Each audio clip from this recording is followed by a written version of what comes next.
is Making Stitches and it's New Year's Eve 2021.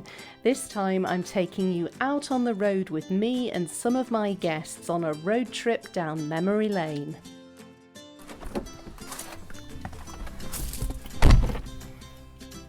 So, it's Saturday the 29th of May. It's a day I've been looking forward to for so long. Can't quite put it into words. I'm off to the Crochet Sanctuary. Gemma, what brings you here today? Well, we're here today to do a small stitching or a crafting protest to do with the climate crisis. I will never forget that feeling as I, drove to the ferry port and revved Bambi up into the ferry, and everyone took photographs because Bambi looked so odd and interesting. And I thought, this is good. It's sort of working. People are intrigued. Well, that was quite a day. It's just gone 5 o'clock. I've just left Yarndale after being there for 5.5 hours. I don't know where the time went. It was just fascinating.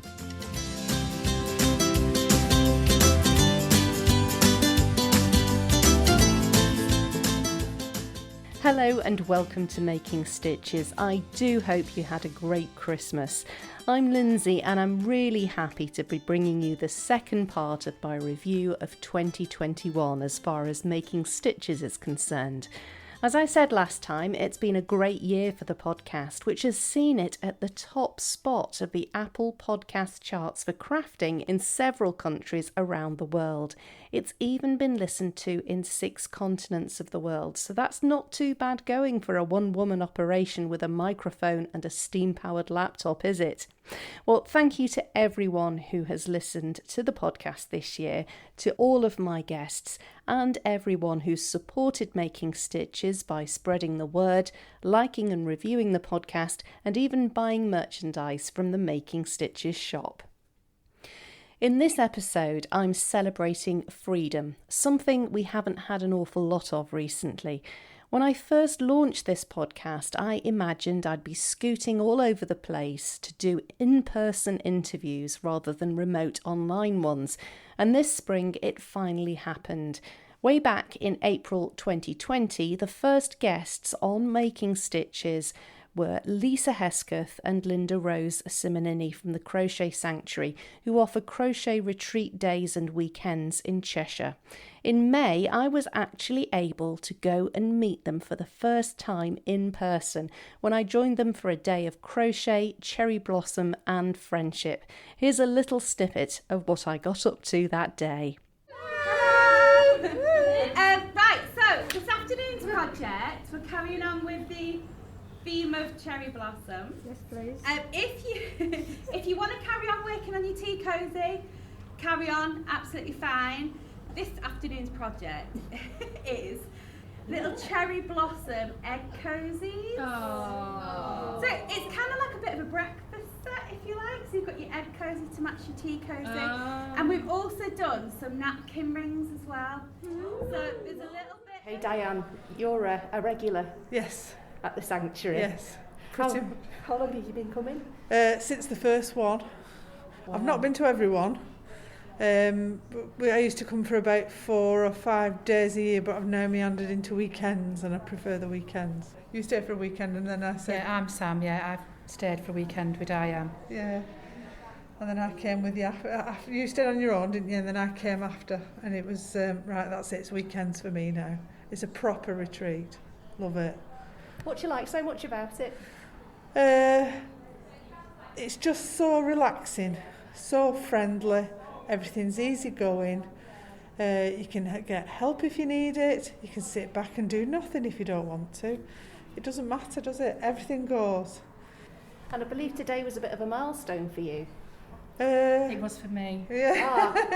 It was for me. I've actually finished my first Crochet Sanctuary piece, which is normally I do it and you change halfway through because you've got your second project, and I take it home and it sits at home.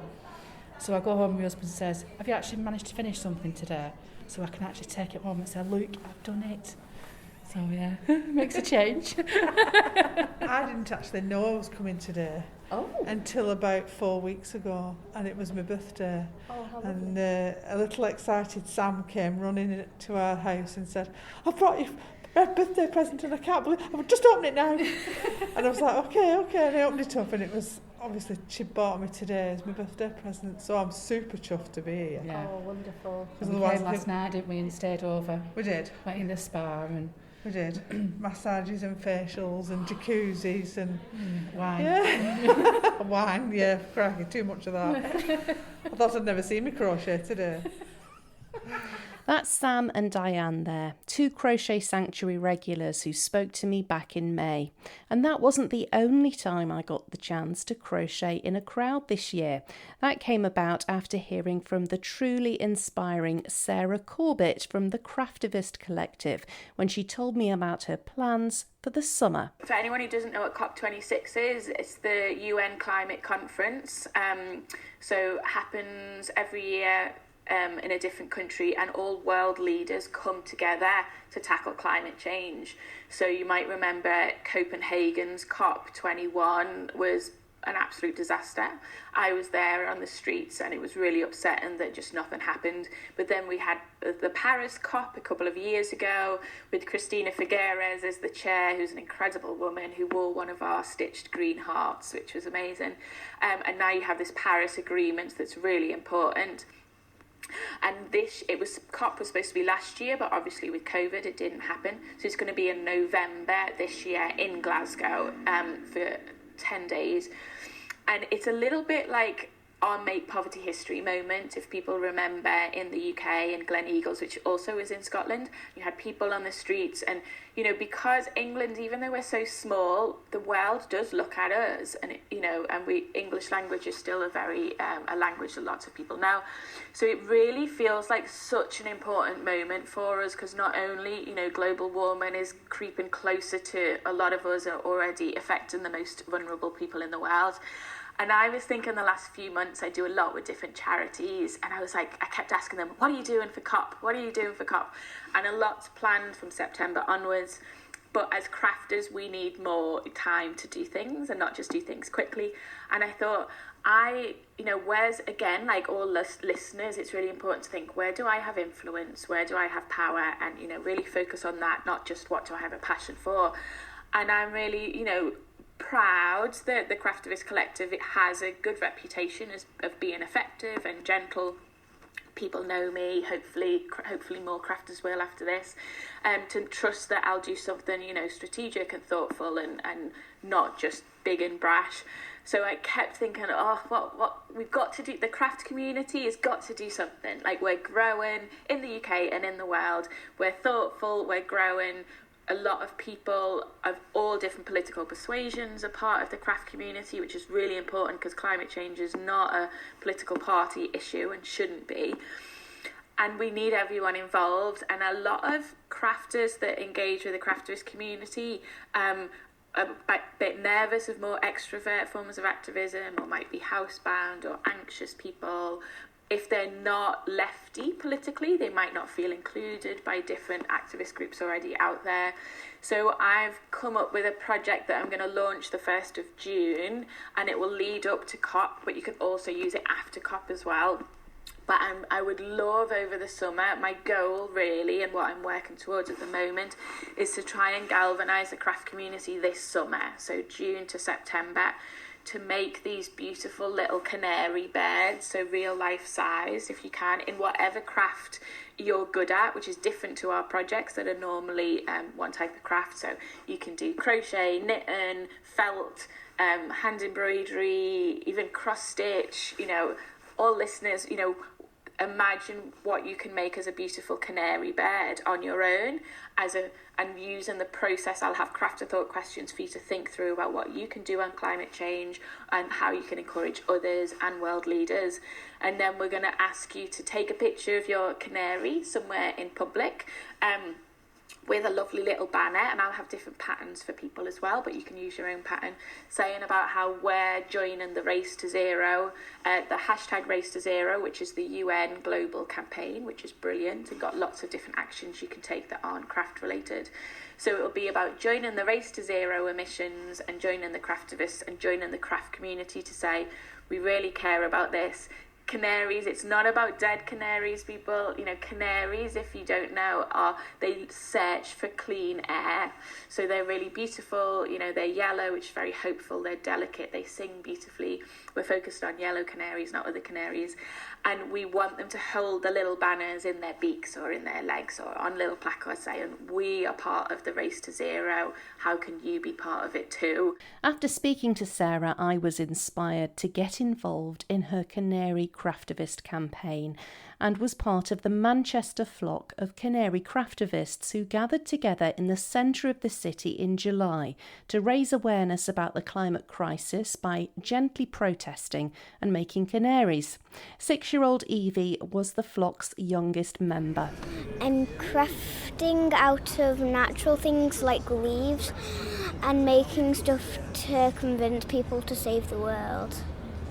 That's amazing. What a lovely thing to do on a Saturday morning. Why do you think it's important that we look after our planet? Because if we don't look after our planet, then it's going to get too hot and nature will be destroyed. Yes, and then it will make it a terrible place to live, won't it? So what do you think you're achieving then by being here today?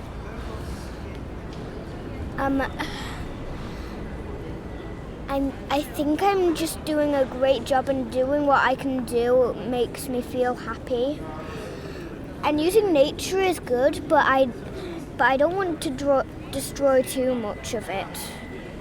No, well, they're just leaves that have fallen onto the floor anyway, haven't they? So that's perfect use for them. Yes, actually picking them off trees. Definitely. Yes.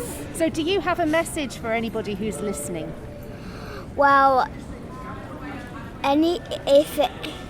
if you don't know what climate change is, it's where the earth gets hotter because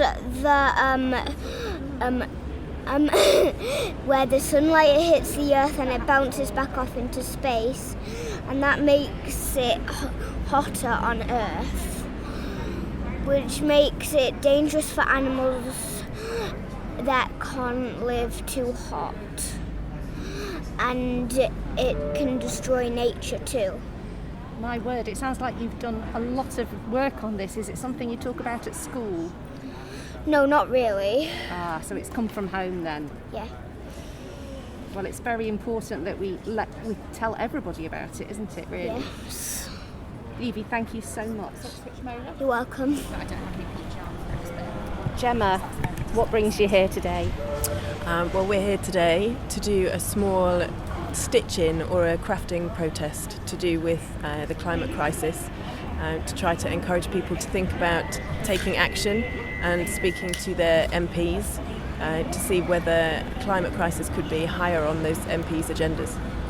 And you brought your daughter with you today. I did. And she's incredibly knowledgeable about the environment. How important do you believe it is that we educate young people and old people alike in this way? I think it's incredibly important. I think it's important because we need to be thinking about the future of the planet for our children. You know, they're going to inherit that. And to learn now while they're young that they can take action and they can have a voice and they can speak to people who are in positions of power and influence, I think that's really important.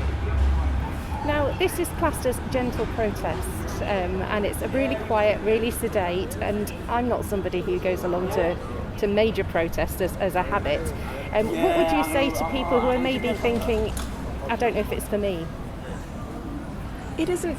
Well, protesting isn't for everybody. There are different kinds of protests. Like you said, it's not that we're not all individuals who would go along to something that's big.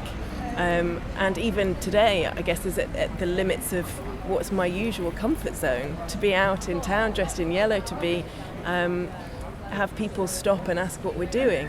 But actually, I think it's really nice to be able to engage with people in this way. So I think to people who aren't sure it's for them, they could maybe give it a go and see, or sit with what is within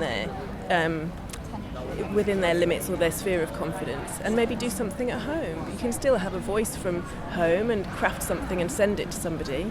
And I think that knowing that your voice will join other voices, even if you're not with those people at that time, I think that's another way to do things. That was Gemma and Evie from the Manchester flock of Canary Craftivists. If you'd like to find out more about the Canary Craftivists or the Craftivist collective in general, you can find a link to Sarah Corbett's website in the show notes, where you'll see that Sarah has a new book all about this summer's Canary project for sale. Well, it's New Year's Eve. Have you got any crafty New Year's resolutions? Is there a new skill you'd like to learn? Or perhaps there are a few unfinished projects or whips in your possession which need completing. I went along to Black Sheep Wools in Warrington before Christmas and asked the ladies there about their New Year's resolutions for 2022. Well, I'd really like to have a go at doing some colour work. Working at Black Sheep Wools, obviously you meet lots of customers, and it's good to learn new skills. And I've knitted socks, only one pair. Well, I say one pair. I knitted one and I'm only halfway through the second. So I've had a go at that. And colour work is something I haven't done a lot of. And I would also like to do one of the professional finishing courses, because that's something that I struggle with, sewing garments up neatly afterwards. So I'd like to have a go at one of those as well. Well, probably the same as everybody. I need to finish lots of things. I've got a lovely crocheted eclectic jumper that's probably about 3/4 done, and really isn't that tricky to finish, so I need to do that before I do anything else. Thank you to Tracy and Lucy there for sharing their crafty resolutions with me. Another of my guests from the last episode was Kate Blackburn, a crafter from Manchester who makes beautiful hand-stitched cards. Here's what she had to say about her plans for the new year. New Year's resolutions, I definitely want to spend more time per week creating. That's a definite one. I waste far too much time procrastinating, doing things that don't really give me anything back. So yeah, I need to make some proper time every week and not just for the making cards, things, other projects for myself. That would do it. I think that's probably a New Year's resolution that lots of us crafters are thinking about too. I think so. Everyone's got, yes, I must make more time for me. There will be some more crafty resolutions coming up later, but first, another couple of reflections on the year that's just been. In July, I was thrilled to be able to speak to former BBC Europe correspondent Jane Baxter, who decided to change direction from her demanding career in newsrooms, reporting on major news stories and disasters, and focus on what made her truly happy: making, and in particular sewing. She left her job, bought an old camper van by the name of Bambi, which she decorated with vintage wallpaper samples, kitted it out with essentials including a hand-crank sewing machine, and set off on an incredible road trip. I found somebody to rent my flat, and in fact a friend ended up staying there for a bit, and I had about 6 months where I knew that I would financially survive, and I thought, well, if I maybe do a few pop-ups on the way, or I sell a few hats or a few books, I'll be able to make a bit to contribute to the journey. So I'd planned a little bit. I thought, well, I'll stay with people I know and, obviously stay in Bambi. So I set off on St. George's Day in 2015. So it's April. And it was amazing. I'll never forget that joy I felt of just setting off in the van, complete with loads of making stuff and, the essentials for life on the road. I'd made sure that the van was roadworthy. It didn't have any electricity on the inside. There was no fridge. There was no water. There was no loo. But I did have a little gas hob so I could cook and make coffee or tea. So it was like camping, really, glamping, shall we say. Indeed. But it was just so lovely to set off on a journey that I was in control of, so I wasn't being posted to cover something horrible. I was just doing what I wanted to do. I was just free to roam. And, you know, given that we've all been so stuck and so hemmed in, I look back now and I think, what a joy, what a privilege that was to just set off with no agenda. It didn't really cross my mind, you know, that I was a woman careering towards 50 and that this was a rather odd thing to do. I just didn't think about it. I just thought this will be interesting. And I'll never forget that feeling as I, you know, drove to the ferry port and revved Bambi up into the ferry, and everyone took photographs because Bambi looked so odd and interesting. And I thought, this is good. You know, this is good. It's sort of working. People are intrigued, and it was amazing. And I remember getting off the other side in Calais and driving to a French supermarket and buying lots of nice French treats for the journey. And then I went to Belgium and stayed with friends in Lille for a little bit. And that's where I did my first workshop with some friends' children. And from there, I sort of planned out a rough itinerary, taking in some textile locations, things that I wanted to see, people I wanted to interview, other friends who I knew would be able to put me up. And so step by step, I sort of, you know, dotted around. I went back to Brussels where I'd worked, which was completely in contrast to my previous life, you know, driving through the streets looking like a hippie in a wallpapered van, you know, whereas just a few years earlier, I'd been this Eurocrat, really. And then branched out and just set off into the French countryside, not really knowing where the road would lead. It was wonderful. It was wonderful at first. It wasn't always wonderful. It was actually also quite challenging and lonely at times. It wasn't all wonderful. You can find the full story about Mary Jane's adventure in Bambi in episode 23.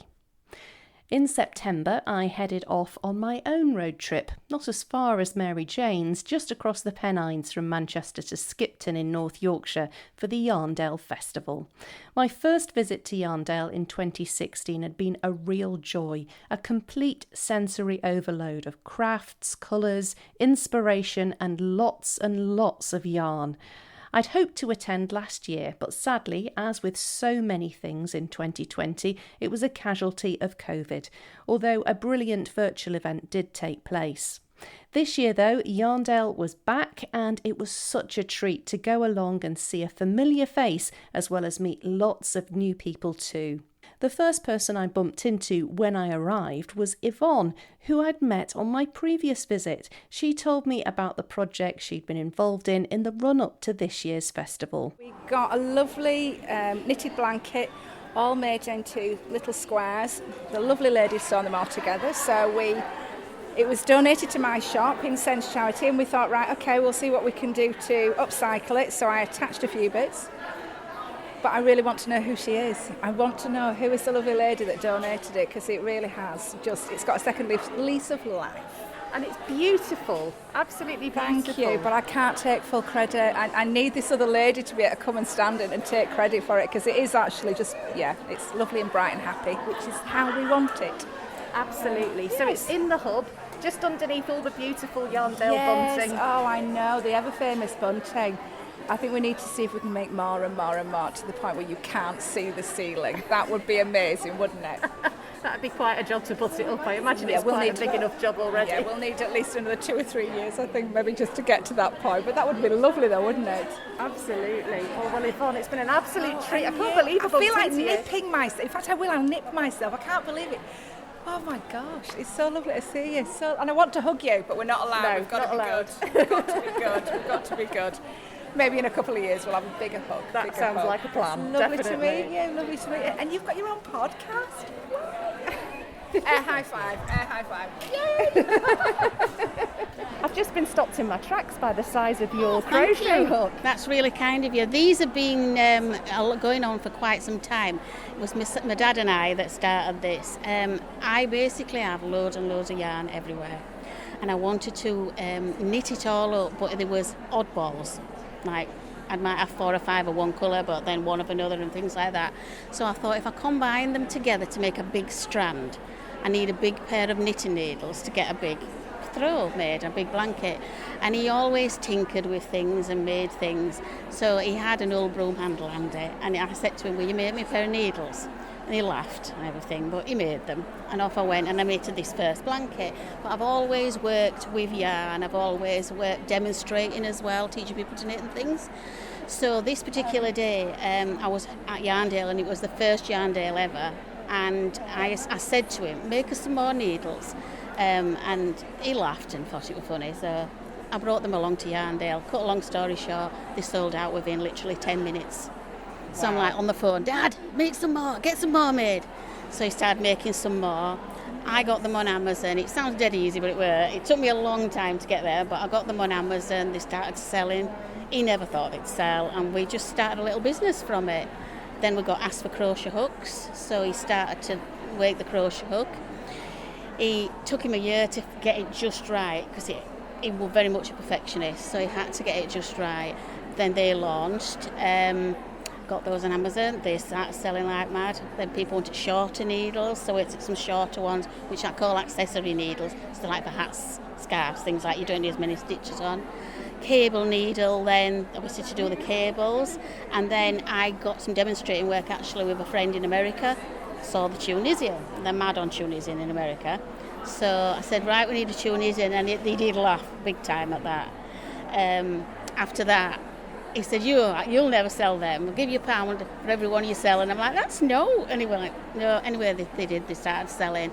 As soon as I started demonstrating them, they were selling. And we've got this little niche line now. I'm with Carol Renison, one of the organisers of Yarndale, and she's on her own stall, Hooked by Design. Carol, having spoken to you twice for making stitches already, it's lovely to meet you in person. Yes, lovely to see you, Lindsay. Absolutely fantastic to see you in the flesh and seeing your lovely crochet cardigan. Oh, well, thank you very much. Which I presume you've made yourself. Naturally. Isn't it great to be amongst creative people and seeing what they're wearing, seeing the garments that, Yes. They've spent money on and bought the yarn, and I just love to see what people are wearing. Yeah, Absolutely. fantastic. There's a couple of jumpers that I've really got a hankering for that Yes. have passed me several times. I'm kind of following them up the alleyway.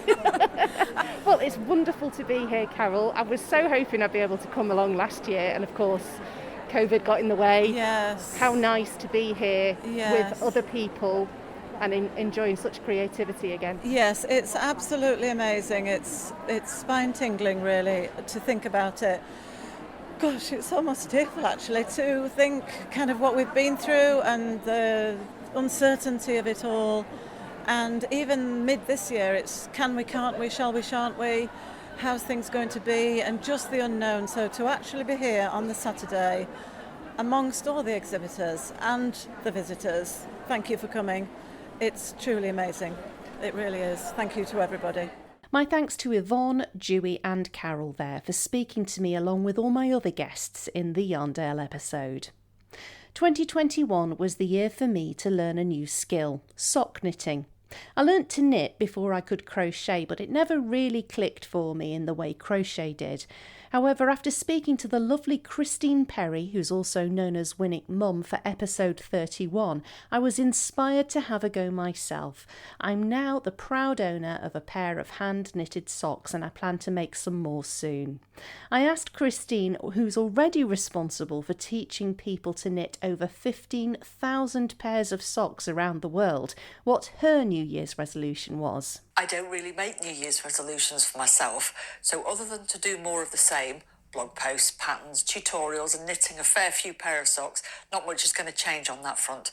What I will be doing though is helping other people with their New Year's resolutions. It's a great time of year to decide to learn something new, and I'll be doing my best to help people knit their first pair of socks, whether for themselves or for someone else, and hopefully this is going to be one resolution that lasts all year. It's quite appropriate that this should go out on New Year's Eve, because on New Year's Eve last year I set myself a challenge to do something I'd never done before, an achievable New Year's resolution which didn't involve giving up something I'm fond of. That was to design some amigurumi patterns of my own. So as I sat in front of the New Year's Eve television shows exactly a year ago tonight, with my crochet hook and yarn in hand, as well as a glass of something bubbly, I began my first prototype amigurumi doll. By the end of January, I'd made Hope the Snowdrop, who became one of my first pattern releases. Since then, with an awful lot of help from my lovely artist friend Emma Jackson, who's designed the pattern layout and drawn fabulous illustrations, I've been able to publish 4 beautifully illustrated crochet patterns from the Up the Garden Path range.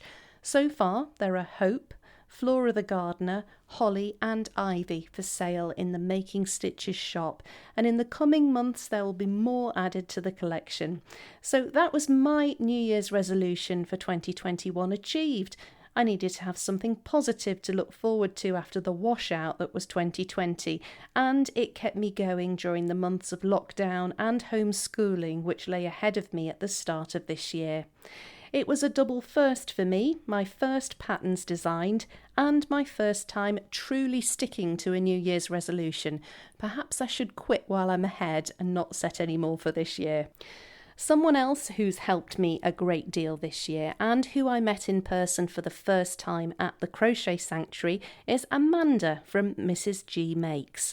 Amanda has a wonderful online shop selling stitch markers, badges, scissor fobs and project bags, as well as lots of other crafty bits and pieces. In recent months, as I set up my own online shop, she has very generously offered help and advice along the way, and I'm really grateful for it all. In the run-up to Christmas, Amanda, who this year branched out into YouTube videos, set herself the target of posting a video a day for her Vlogmas series, and it was during that time that I caught up with her for a chat. I haven't been making them for that long. I think it was 2019 that I started. And I was sat in my attic craft room, surrounded by all my paraphernalia for the different crafts that I've attempted over the years. And I was sat there merrily crocheting away, feeling very happy, thinking, I've found my happy place. Crochet is the craft for me. I don't want to do anything else. I just want to crochet for the rest of my life, sat in my red chair in my craft attic, happy days. And I felt quite a sense of relief that I could now part ways with all of the other crafts that I'd tried over the years. The sewing, the card making, the jewellery making, knitting. I didn't even want to do knitting anymore. But I thought, I tell you what, I've seen on Pinterest, I've seen some very nice stitch markers made out of charms. And I'd got all of these charms and beads from when I was doing jewellery making. So I thought I'll just make some for myself before I part ways with all of them. I'll pick my favourite charms out and make myself some stitch markers. So I did that, thoroughly enjoyed it, posted a picture on Instagram of what I created, as you do. And the response was amazing. My friends were like, oh, Amanda, will you be selling those? Because if you are, I'd like to buy some, please. And I thought, well, I suppose I could, yes, all right. I'll use up my stash of charms and make some stitch markers. And it just took off from there, really. I attended a Crochet Sanctuary weekend not long after that, and all of my friends who were there said, will you be bringing your stitch markers so that we can, have a look there? Yes, I said, I'll bring them with me. And I passed a little box round the room. It went round everybody and they all had a rummage.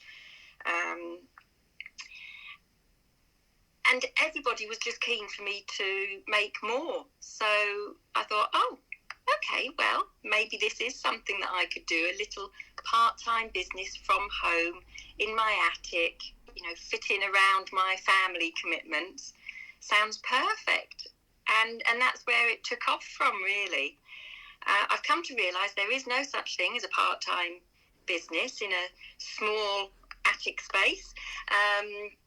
So I've now expanded down to one of our old, we had a small snug living room that nobody used. So I've now taken over that downstairs, and I'm running out of space in here rapidly. But I absolutely love it. It still makes me very, very happy. I love shiny things. I'm like a magpie, and I get terribly excited when the postman delivers me new parcels of goodies, and I can't wait to open them and see, you know, what's inside. And I think that is the secret. It's really important, particularly when you run your own business, that you have to really enjoy what you're doing. Otherwise, it just becomes a slog and hard work. And I've always said I'll keep doing this for as long as I enjoy doing it.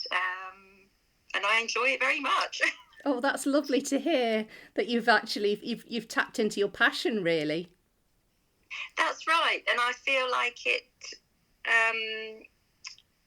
it's a win-win situation, because I managed to carry on crocheting, use my stitch markers. A lot of my inspiration comes from the designers and the fabulous patterns that they create, and I've been sort of honoured to work with some fantastic yarn dyers and designers who have asked me to create bespoke stitch markers for their projects, and that's something I never ever imagined that I would ever be doing. And that's a wonderful process, that is. You know, I love having online meetings with the designers and them talking about, you know, what their project is, and me getting some little secret glimpses into, you know, the patterns before anybody else. And then my mind just goes into overdrive, and, you know, I start creating from there. It's a wonderful process, and like I said, something I never imagined I would be doing. Something else you've been doing recently, of course, is your YouTube videos and your Vlogmas, which I believe has been a huge success too. It has. I've been quite overwhelmed by people's response to this, and I'm delighted that people are enjoying them, because I really enjoy making these daily videos. I'm trying to keep them sort of 20 minutes and under, because I know everybody's really busy at this time of year in particular. So I thought, if I can make videos that are approximately 20 minutes in length, if someone sat down for a coffee or to do a couple of rows of their crochet, they can sit and sort of listen and watch me rambling on about my day. But I've picked a topic for the whole of Vlogmas, and that's where I'm investigating my long forgotten whip bags, because, you know, I am a serial whipper and I need to get this under control. And so I'm asking everybody's for everybody's help that watch the videos. Is it a keeper or a weeper? So, you know, do I keep the project, or is it a weeper and I have to frog it and, you know, repurpose the yarn in another project? And it has been really, really helpful, because some projects I've known exactly that, you know, what I want to do. But there's been a couple where I've not been quite sure what to do, you know, with the yarn. Some things, you know, I've started, but do I finish it? Or do I leave it where it is and you know, instead of it becoming a blanket, will it become a cushion cover instead? So that seems to have generated a lot of interest, and I think possibly that's because I'm not alone with having a lot of languishing whips. What makes you think that, Amanda? Well, Lindsay, tell me, are you a serial whipper? I have been known to start and not finish a few things in my time, I have to say, yes. I can identify. Well, I spend about 15 minutes going through the project, you know, that I discover in a whip. in the whip bag.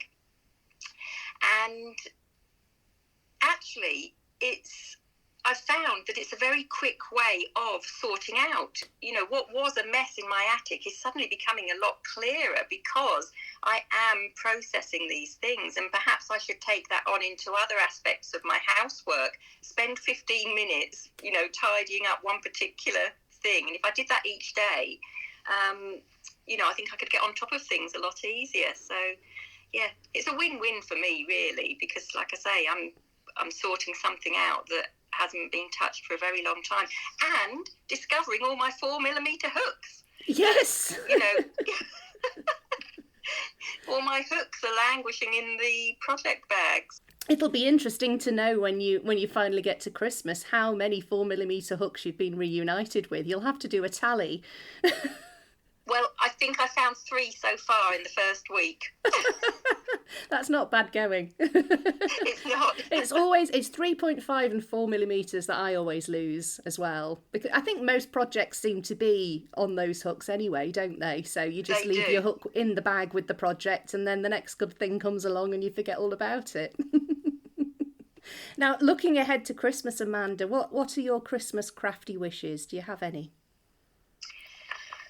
Well, I probably overcommitted myself, really. Realistically, I think that I managed to get hold of one of the Shapier's Crimbo Limbo mystery boxes, which were very highly sought after. And that was an interesting day, trying to get hold of that, because everywhere was sold out. But that's quite a long story, so I probably won't bore you with those details. But I managed to get a Crimbo Limbo box, so that will be opened on Christmas Day, and I will plan to do that between Christmas and New Year. And then New Year, sort of thinking ahead to New Year, I must not start any new projects, because all of these whip bags that I've been looking through during Vlogmas are projects that I need to finish in 2022. I need to set myself that target of making sure I finish those that I have that have been keepers during my Vlogmas videos. You've been very disciplined doing these videos every day. Are you going to be able to be as disciplined with your resolutions, though? Oh, Lindsay, that was below the belt, that, I think, Oh, I'm a bit winded by that one. Because I know what my answer would be. Well, I'd like to think I could be disciplined. When I've opened these project bags, it's been quite an emotional roller coaster, because each project you have memories of when you started that. And then that makes you remember things that were happening in your life as well at that time. And it makes you realise how important crochet is. It isn't just a process. There's always a story behind a project. Even if you don't think there is, there actually is. And that's really become apparent to me through opening the project bags and discovering other bits that are in the bag as well. There might have been something from holiday, a receipt in the project bag or something, and then that reminds me of the fact that I was working on that project while I was on holiday with my family, and so it then provokes all those emotions. So the projects that I've chosen to keep, I really, really want to finish it so that I have all those memories surrounding me and not hidden in the project bag. You've really hit the nail on the head, because yes, it is more than just a process. It's something that can get you through the hardest of times, which so many of us have experienced over the last couple of years, really. And there's so much invested into each stitch as well as the finished item. There really is, Lindsay. There really is. And I don't think I truly appreciated that until I started the Vlogmas videos. And going through that process of looking at a different bag each day and not knowing what was in the bag. That was the other thing. It wasn't like I pre-prepared or anything. It was just like, right, there's a bag there, I'll pick that up and have a look.